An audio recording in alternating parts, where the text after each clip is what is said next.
بسم الله الرحمن الرحیم. به نام الله که بخشاینده و با رحمت است.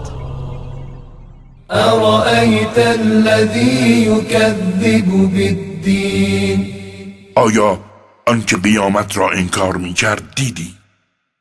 فذلک الذی یدع الیتیم، او همان کسی است که یتیم را با قهر از خود میراند ولا یحض علی طعام المسکین، و دیگران را بر اطعام مساکین ترغیب نمی‌نماید. فویل للمصلین الذین هم عن صلاتهم ساهون، پس وای بر نمازگزاران، همانهایی که نسبت به نمازشان سهل انگارند.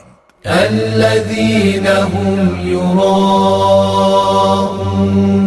و یمنعون الماعون، همان کسانی که ریاکارند و دیگران را از نعمتهای زندگی منع می‌نمایند.